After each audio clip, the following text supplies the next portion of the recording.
Se você tem uma Bíblia, abre o livro de Deuteronômio. Nós vamos fazer a nossa leitura dessa noite. Se você tem uma Bíblia, você vai procurar exatamente o livro de Deuteronômio. O capítulo é o capítulo 18. É o capítulo 18. O versículo é o versículo 9 ao 14, que nós vamos ler, tá bom? Diz assim. Eu vou ler assim que pelo menos a gente lê tudo igual a tradução. Quando entrares na terra que o Senhor teu Deus te der, não aprenderás a fazer conforme as abominações daqueles povos. Não se achará entre ti que se faça passar pelo fogo o seu filho ou a sua filha, nem adivinhador, nem prognosticador, nem agoureiro. Agoureiro é feiticeiro também, a mesma coisa. Nem feiticeiro,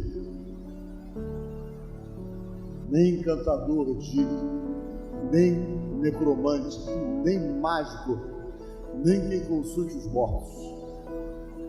Pois todo aquele que faz tal coisa é abominação ao Senhor. E por estas abominações o Senhor teu Deus os lança de diante de ti. Perfeito serás para com o Senhor teu Deus. Porque estas nações que há de possuir houve prognosticadores e os adivinhadores. Porém a ti, o Senhor teu Deus, não permitiu tal coisa. Amém? E até aí. Amém? Podemos assentar. Eu vou explicar porque que Deus está falando isso. Amém? Eu quero nessa noite conversar com vocês. Eu quero falar sobre isso aqui que está muito bem dentro daquilo que eu quero conversar com você, que é exatamente sobre as influências que a gente se permite. Todo mundo, qualquer ser humano, por mais inteligente e independente que ele seja, ele é influenciável.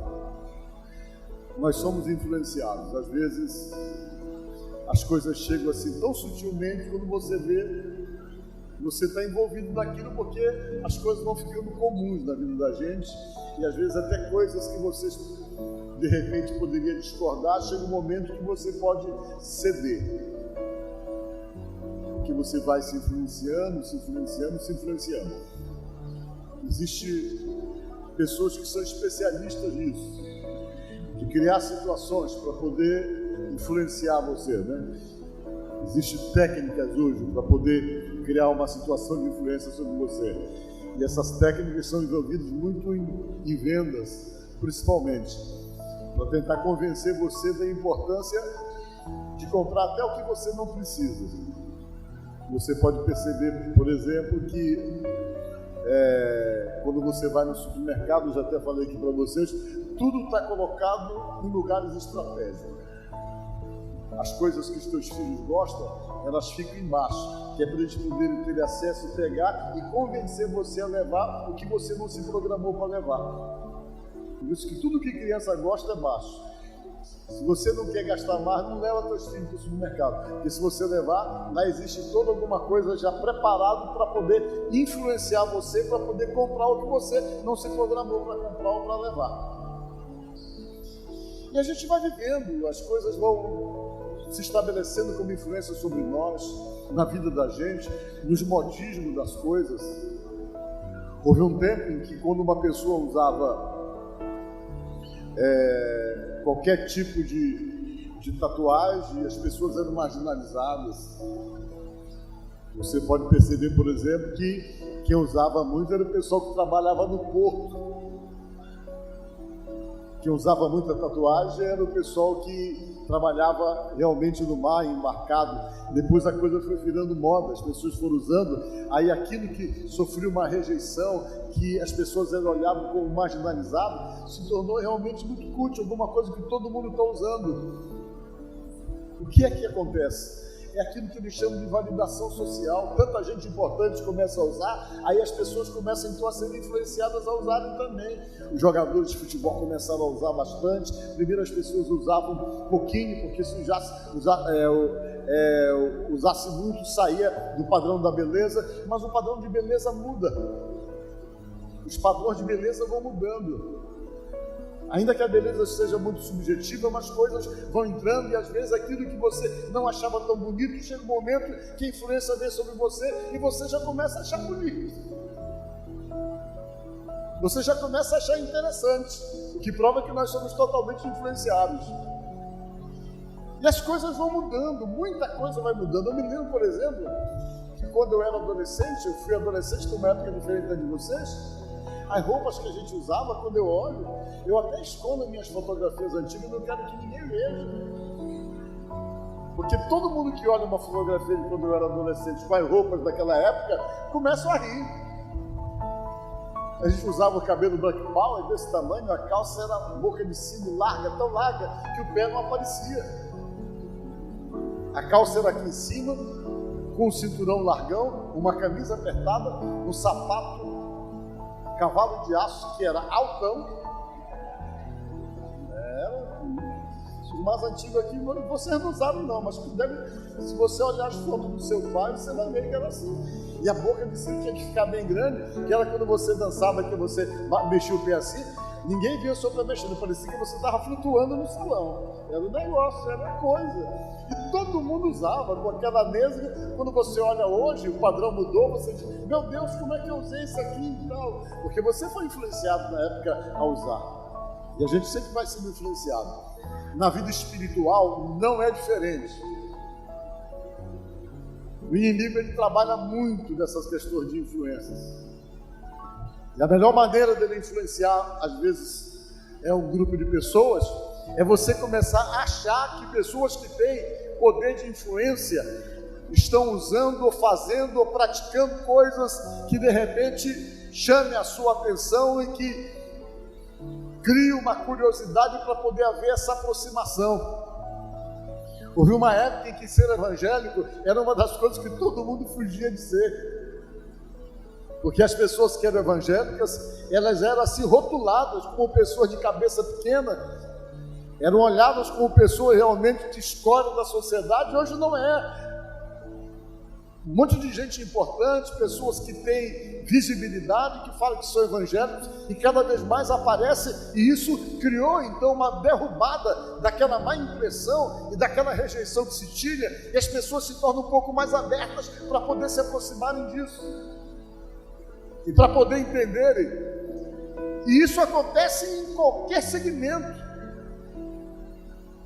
social que você esteja envolvido. As pessoas tentam passar da melhor maneira possível para poder te influenciar, e nós somos influenciados, nós somos conquistados, e na vida espiritual não é diferente. Deus sabia disso e sempre soube, e quando Ele trouxe o seu povo lá da terra do Egito, levando para a terra prometida, Ele sabia que ele ia ter alguns tipos de problemas quando passasse em determinado lugar. Quando ele chegasse lá na terra que era prometida, essa terra era dominada pelos amorreus. Os amorreus dominavam as montanhas e o povo de Deus praticamente estava chegando nos vales. E todas as montanhas eram dominadas pelos amorreus. Os amorreus eram um tipo de povo que descendia de um dos filhos de Noé. E um desses filhos, que fez esse povo chamado povo cananeu, que eles tinham outro tipo de prática, que eles adoravam outros deuses, eles se influenciavam por outro tipo de adoração. E Deus então estava extremamente preocupado em ver que o povo dele poderia, ao chegar naquele lugar completamente cercado, ter contato com aquelas pessoas que moravam nas montanhas, serem influenciados da mesma forma por tudo aquilo de proposta que aquele povo tinha, como aconteceu inúmeras vezes. Deus chamou Moisés e disse: Moisés, vai lá e fala com eles, Moisés. Conversa com eles. Aí Deus disse essas palavras do começo, diz para eles não se envolverem com esses negócios que essas nações estão envolvidas, para eles não se deixarem levar. E é verdade que o povo de Deus, por muitas vezes, se influenciou. Algumas vezes eles romperam com Deus para se influenciar por coisas que eram modismos, principalmente por influências de deuses babilônicos, porque a babilônica era o império que dominava tudo e que praticamente costumava impor o estilo de vida. Algumas vezes o povo de Deus foi influenciado, pulou para o outro lado e perderam o contato com Deus. E Deus então chegou e disse: vai lá e já avisa para eles que não é para eles fazerem o que eles estão vendo os amorreus fazerem.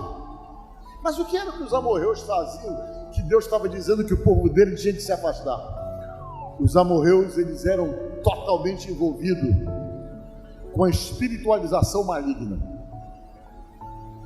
Eles eram envolvidos com o ocultismo de uma forma profunda. Eles eram cheios de prognosticadores, de adivinhadores. Tudo eles queriam saber por meio desse meio espiritual maligno, que não era vindo da parte de Deus, nas quais eles se submetiam a determinadas práticas. Eles tinham a prática de consultar mortos. Eles praticavam a neocromancia. O que é neocromancia? É o prognóstico ou conhecimento do futuro através dos mortos. Neo, que vem exatamente de mortos, e cromancia, que era exatamente o meio pelos quais eles se envolviam totalmente com os mortos, para tentar saber com relação à vida do futuro e saber de determinadas coisas. Eles eram neocromantes. A prática que eles tinham era de adorar deuses estranhos, deuses totalmente diferentes do Deus que nós temos, e isso poderia gerar uma situação de influência sobre o povo de Deus. E Deus disse: eu não quero que você se envolva, porque se vocês se envolverem, vocês vão perder o contato comigo. O que era que eles adoravam? Aí eu preparei aqui. O primeiro deles, o El, era o nome do Deus, que era o Deus soberano. Essa palavra El se chama Deus, hebraico, o aramaico, El. Tudo que tem El é Deus. Deus não é o nosso Deus. Deus é um título. Existe El das moscas. Deus das moscas é um Deus chamado Beuzebu. Vocês já ouviram falar? É o Deus das moscas. Aí o nome dele é El alguma coisa. Porque tudo que tem El, o El significa Deus. Mas no mundo existem muitos deuses, e Deus queria falar do Deus verdadeiro, do El Shaddai, que é o nosso Deus, que significa Deus Todo-Poderoso. E existiam outros El, que El é um título que se dava. O nosso Deus é El Shaddai, o nome dele é Deus, Deus eu sou, como ele falou que ele é, e ele tem outros nomes, mas existiam outros deuses também. E o povo lá dos amorreus adorava o tal do El,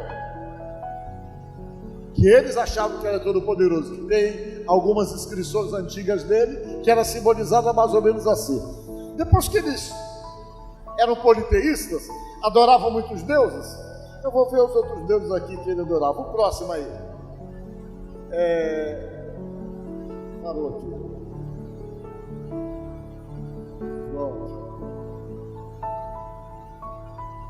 O próximo Deus é Aserá. Era essa aí, Aserá. Era a esposa do El. Isso aí também é essa é Aserá? A esposa do El, essa aí, não é isso? Eu botei tudo certinho aqui. Depois dessa aí, tinha esse outro aí, ó. Mel-Meloque, o seu Baal-Meloque, Moloque. Esse aí.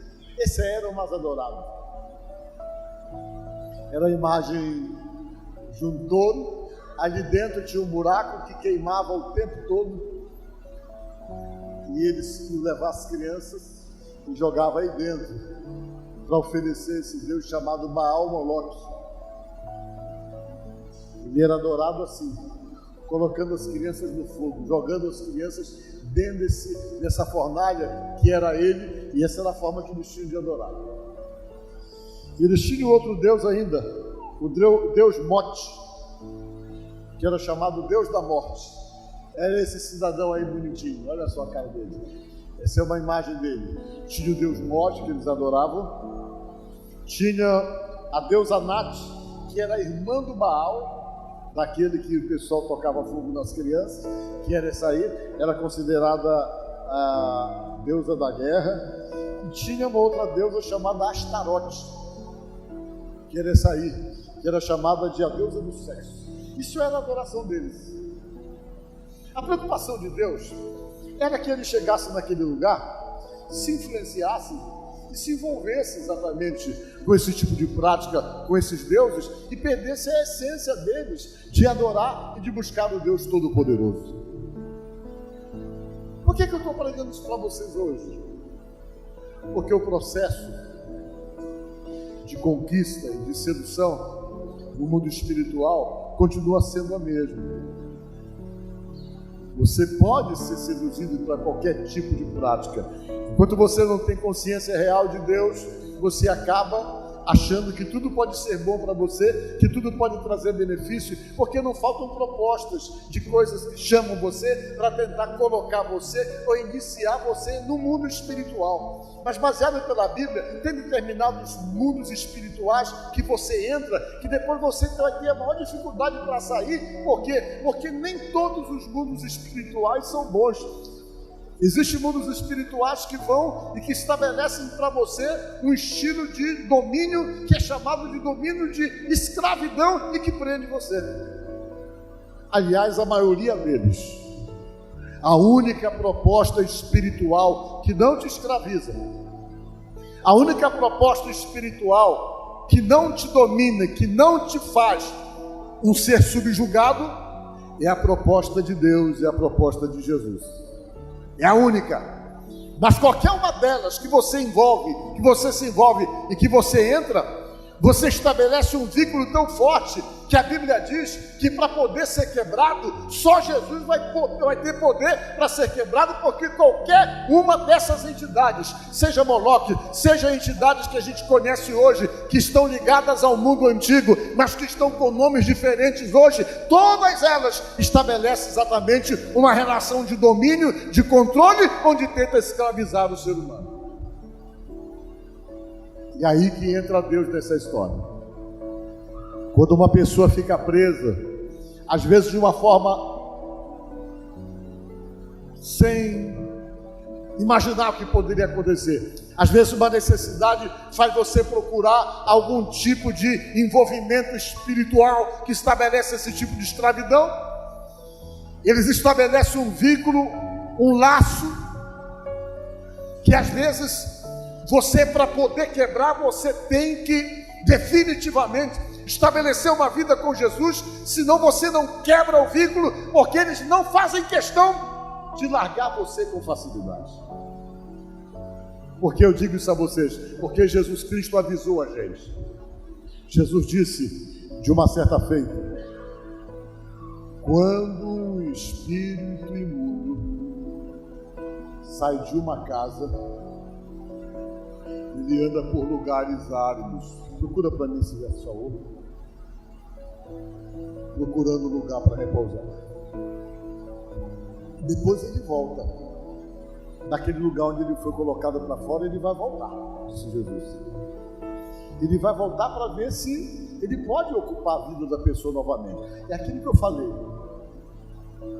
Quando ele sai, ele não entrega fácil. A única coisa que faz ele sair, segundo Jesus Cristo, é alguém que tenha poder de colocá-lo para fora. E quando ele sai, ele dá um tempo. Mas para ele, fazer parte da vida de uma pessoa é alguma coisa tão importante que ele vai lutar para voltar, se estabelecer ali e ficar forte ali, para que ninguém mais tire da vida da pessoa a presença deles. Vamos ler. Quando o espírito imundo sai do homem, olha só, o espírito imundo é qualquer uma dessas entidades que eu falei e das entidades que a gente tem conhecimento hoje, com quem você possa manter um relacionamento de proximidade. Como é que você atrai isso para você? Através de um passe, através de um banho recomendado que tem um sentido de oferenda, ou qualquer outra coisa que você acha que é bom. Às vezes, por desconhecer, você se permite, simplesmente está se permitindo um ritual que vai consolidar uma presença de alguém de uma forma sutil na sua própria vida, para exercer poder sobre você e ter influência espiritual sobre você. Às vezes a gente cai em armadilha por necessidade. Não é nem o que você queira para você, mas você se permite um ritual. Quando você se permite um ritual, você está simplesmente dando a liberdade para que tudo aquilo faça parte da sua vida. Pode ser o Moloque, pode ser qualquer outra entidade, pode ser qualquer outra entidade dos que nós conhecemos nos dias de hoje. E aquilo vem e se estabelece ali. Só que quando ele se estabelece na vida de alguém, a primeira coisa que é bom avisar vocês é que nenhuma entidade tem alguma intenção de beneficiar alguém em alguma coisa. E se beneficiar, a troca, sem dúvida alguma, é por troca da alma da pessoa. A gente vive no mundo físico, a gente não tem nenhuma noção do quanto é importante a questão relacionada com a alma da gente, do espírito da gente. E a batalha que se trava no mundo espiritual com respeito a essa conquista, às vezes a gente não tem nenhum tipo de conhecimento sobre isso, porque a gente só tem conhecimento da vida física que nós temos. E quando essas entidades vêm, eles vêm e dominam, diz a palavra de Deus. Eles entram na vida, eles entram no homem, diz aqui a palavra de Deus. Mas ele precisa sair. E quando ele é colocado para fora, quando sai do homem, Jesus disse aí em Lucas 11:24, que a entidade que sai anda por lugares áridos, lugares secos. A gente fica tentando entender que lugar seco é esse. Alguns dizem que dá uma volta pelo espaço, que vai em algum lugar. Disse Jesus o quê? Que depois que anda por lugares secos, procurando repouso e não encontra, e não achando, diz, o que é que diz? Voltarei para a minha casa de onde saí. Vou voltar para visitar aquela pessoa, para ver se na vida dele ainda tem espaço para mim. Aí é o que disse Jesus. E tendo voltado, encontra a casa varrida e ornamentada, ou seja, desabitada. Uma casa que quando eles saíram, Deus arrumou. E depois que Deus arrumou, mas a pessoa não habitou, mas a casa ficou limpa. Mas ele volta, mas a casa ainda está desocupada. O que Jesus quis dizer com isso? Quando você procura a Deus por conta de uma situação de dificuldade gerada por entidade, gerada por espírito maligno, por demônio, essas coisas existem, diz a Bíblia, e que ficam gerando embaraços, atrapalhos, dificuldades na vida, criando influência, criando dependência, criando uma série de coisas que fica dominando a vida da pessoa, que você vai até Jesus, recebe uma oração e pede para Jesus libertação. Jesus vai e realmente coloca para fora aquilo tudo, diz a palavra de Deus. Só que quando aquilo sai da vida da pessoa, você precisa imediatamente ocupar o lugar que ficou vazio com uma outra presença espiritual. Por quê? Porque as presenças espirituais, elas se fazem necessárias para poder ocupar você e exercer para você ligação e compromisso com o mundo espiritual. Nesse caso, Jesus limpa você, mas mesmo limpando você, ele não se acha com o direito de habitar em você. Por que ele não se acha com o direito de habitar em você? Porque ele só habita em alguém quando essa pessoa permite. Esse é o critério de Deus. Jesus, ele não entra na vida de ninguém, ele não faz parte da vida de ninguém se a pessoa não disser: eu te aceito como meu Senhor, faz parte da minha vida, porque eu quero o Senhor da minha vida. Aí ele faz parte. Mas se você não disser isso, ele não vai invadir a sua vida, porque está claro na Bíblia que ele não é invasivo. Ele é muito educado. Mas quando se fala das entidades, elas não perguntam se você quer ou não. Jesus chegou a classificá-las de quê? De ladrão. Está lá em João 10:10. O ladrão vem somente para matar, roubar e destruir. Mas eu vim para que tenham vida e a tenham com abundância. Por que ele disse isso? Porque o ladrão não pede permissão para entrar na tua casa. Ele entra você querendo ou não. Ele entra sorrateiramente, e Jesus quer dizer que o inimigo é exatamente desse jeito. Ele não pede para fazer parte da tua vida. Quando você vê, você está dominado e ocupado por ele. Mas Jesus, ainda que ele limpe você, que você venha para um culto, receba uma oração para se limpar, para expurgar as coisas ruins, isso vai acontecer, porque Jesus é libertador, diz a palavra de Deus. O nome de Jesus é libertador. A oração feita no nome dele processa em nós exatamente aquilo que nós chamamos de libertação. Mas ele não ocupa se você não mandar. Diz a palavra: eis que estou à porta e bato. Se alguém ouvir a minha voz e abrir a porta, eu entrarei em sua casa e cearei com ele, ele comigo. Mas o outro inimigo, a Bíblia diz que ele arromba a porta, você querendo ou não. Mas Jesus só entra se você abrir a porta, e a porta abre para o lado, pelo lado de dentro, é a porta do seu coração. Aí ele entra. Você diz: Jesus entra, ele entra. A Bíblia diz que Deus só se achega a você se você se achegar a ele primeiro. Mesmo sendo Deus, ele jamais vai lá e toma você de assalto. Ele espera que você decida isso aí. Quando você decide, diz: eu te quero, eu te aceito, eu te reconheço como Senhor da minha vida, aí ele vai fazer parte da sua vida. Mas o outro lado espiritual não. Diz a palavra que ele vai, encontra a casa varrida e ornamentada. Então vai e leva consigo outro quê? 7 espíritos. Os 7 espíritos são o quê? Piores do que ele. Por que ele vai arranjar força? Porque ele não quer sair. Se ele encontrar a casa vazia, ele entra novamente e ele leva os mais fortes, que é para poder se manter na vida da pessoa. Por isso que ele arranja piores do que ele, mais fortes. Ele pega bem, entra com os 7 espíritos, entrando, habitam ali, e o último estado daquele homem se torna pior do que o primeiro. Você sabe quem falou isso aqui? Jesus Cristo, gente. Isso é revelação do mundo espiritual que a gente não conhece. A gente não sabe como as coisas funcionam. E é dessa forma que a Bíblia diz que o mundo espiritual funciona, nessa conquista da vida dos seres humanos. Ele vem e torna 7 vezes pior do que o primeiro. E aí? Quando isso acontece, o que a gente tem que fazer? Tem um verso da Bíblia que eu acho interessante, que quando um valente bem armado toma conta de uma casa, veja aí, a gente lê esse outro verso que vocês vão entender, para vocês perceberem como é uma batalha. É uma batalha que você desconhece, porque ela não acontece nessa dimensão física que nós vivemos.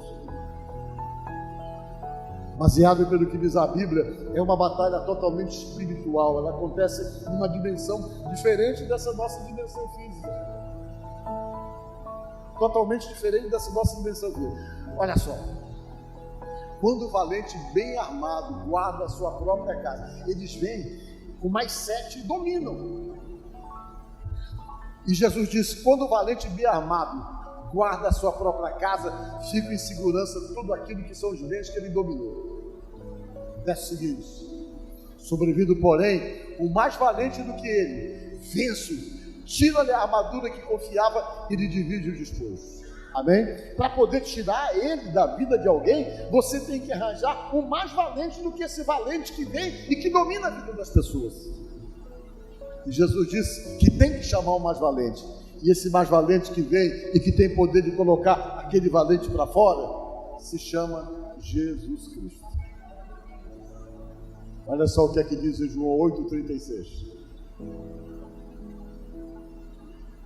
Se, pois, o Filho que vos libertar, verdadeiramente sereis livres. Só Ele pode fazer isso. O Filho de Deus é o único que tem poder de chegar e dizer: acabou, a pessoa está me querendo na vida dele, e se está me querendo na vida dele, não tem lugar para vocês mais. Pode correr, pode sair fora, e tem que sair porque Jesus tem poder para isso. E Jesus vem, estabelece na vida da gente um processo de libertação, que é nada mais de limpeza em nós, para poder o quê? Para se estabelecer em nós a influência de Deus. Aí quando isso acontece, Deus começa a usar também de todo o poder que tem, o artifício, para poder te manter na presença dele. A primeira coisa que Deus faz, quando você se decide, que você chega, eu quero Jesus na minha vida, quero me resolver com Deus, que você toma essa decisão, a primeira coisa que a Bíblia diz que Deus faz, é selar você. O que é selar, gente? Selar é colocar um selo, dar uma carimbada de autenticidade para dizer o quê? Esse aqui é meu, diga glória a Deus. Aí você fica selado pelo Espírito Santo. No mundo espiritual, quando essas entidades olham para você e percebem você, alguma coisa eles veem que eles percebem que você é selado, diga glória a Deus. Alguma coisa eles veem que percebem que você é selado. E quando você é selado, feitiçaria não pega em você. Pode armar o que armar que não funciona. A Bíblia diz isso. A Bíblia diz que você fica selado por Deus, você passa a ter dono. Todas essas forças malignas que criam essas situações que eu falei para vocês, não tem nenhum poder sobre você, porque quando você está selado, o inimigo ainda que ele tente, ele sabe que não pode tocar, porque a Bíblia diz que aquele que é de Deus, o valente não toca. Ou seja, o inimigo não tem como tocar. Vê o verso. Aquele que é de Deus, o maligno não pode tocar. Por que não pode tocar? Porque você recebe o selo de Deus. Que selo é esse? É o Espírito Santo. Amém? Que faz com que você seja uma pessoa selada, e do mundo espiritual você é percebido como alguém que está comprometido e que tem a vida totalmente ocupada com aquele que é o supremo, o superior sobre todos, no caso o El Shaddai, o Deus Todo-Poderoso, o Senhor Jesus Cristo. Achou? Sabemos que todo aquele que é nascido de Deus não vive em pecado, antes aquele que nasceu de Deus o guarda. Digo bem alto essa parte aí.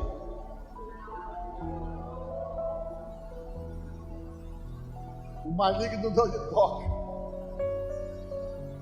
Chega perto, mas sabe que você está selado. Vamos ver mais um verso. É bom que com a William acha rápido. Aquele verso diz assim, William: e não entristeçais o Espírito de Deus, no qual foste selado para o dia da redenção. Então você tem um selo. Quando você toma essa decisão, você preenche a sua vida e tem um selo espiritual. Selo, uma marca que está em você, que ninguém percebe aqui, mas no mundo espiritual, tudo que existe no mundo espiritual percebe isso em você. Percebe em você. E não entristeçais o Espírito de Deus, no qual foste selado para o dia da redenção. É Ele que sela você. O Espírito de Deus começa a agir em você, começa a agir em você, começa a agir em você e faz parte de você. Está em você. É o selo que você tem. Você não vê, mas lá no mundo espiritual, isso é perceptível. Era essa a preocupação de Deus. Deus chegou e disse: gente, não se envolvam com aquilo que vocês estão vendo acontecer lá nas montanhas por parte dos amorreus.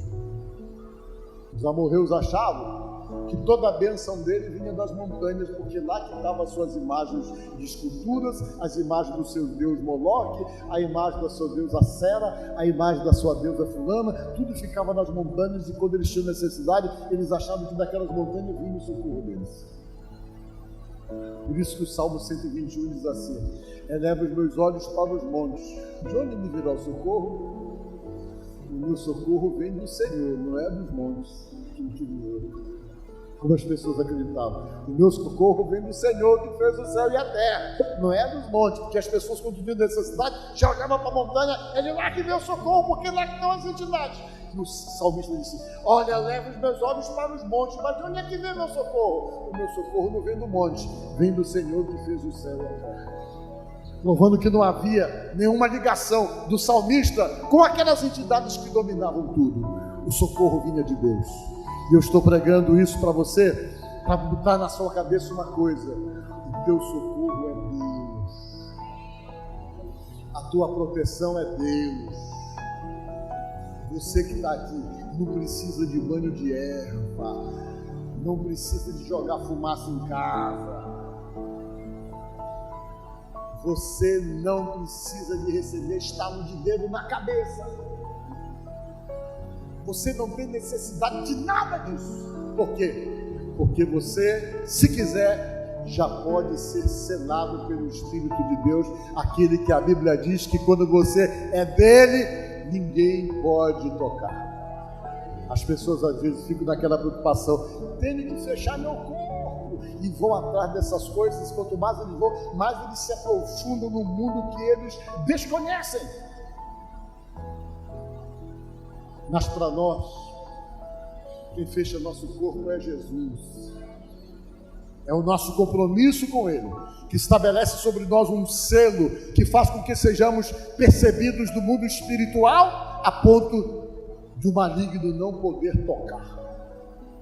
Então, nesta noite, o que eu digo a você: se envolva com Deus. Chega com Ele e diga: minha vida é tua, eu te reconheço como o Senhor da minha vida, eu te reconheço como o meu Salvador. Às vezes as pessoas têm medo de tomar essa decisão, de aceitar Jesus. Mas para que me aceitar? Eu já aceitei. A Bíblia diz: se você confessar com seus lábios, diz a Bíblia, ele faz parte da sua vida. Tem um verso que fala sobre ele. Você tem que confessar com os lábios. Porque tem coisas que você tem que dizer. Olha, quando você confessa e você fala, não é para Deus não, é para o mundo espiritual que existe. Olha, eu estou comprometido, Jesus é Senhor da minha vida. O que significa a palavra Senhor? A palavra Senhor significa dono. E quando você diz Jesus é Senhor da minha vida, você está dizendo para todo o mundo espiritual: eu tenho um dono da minha vida. Comigo não vai acontecer nada que Ele realmente não permita, porque Ele é meu dono. E as autoridades espirituais reconhecem isso, as forças malignas sabem que você está comprometido com Deus. E quando você está comprometido com Deus, a Bíblia diz que o maligno não pode tocar em você. Se com a tua boca confessares Jesus como Senhor, e em teu coração creres que Deus o ressuscitou dentre os mortos, serás salvo, diz a palavra de Deus. É isso que a Bíblia fala para nós. Então, nesta noite, o que é que eu quero nesta minha oração?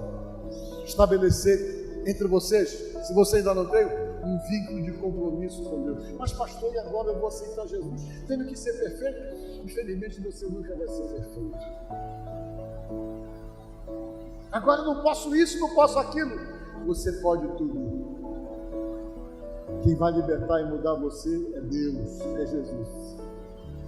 O dia que Deus libertar você, aquilo deixa de ter importância para você, você perde a vontade, deixa de ser relevante. Por quê? Porque se o Filho vos libertar, verdadeiramente sereis livres.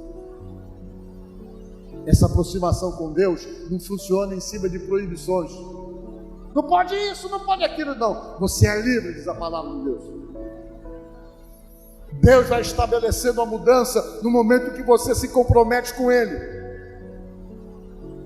Pedro andava com Jesus, mas ele não estava liberto não. Ele só foi se libertar depois. Mas Jesus nunca disse: não anda comigo, rapaz, porque você nem convertido é. Nunca disse.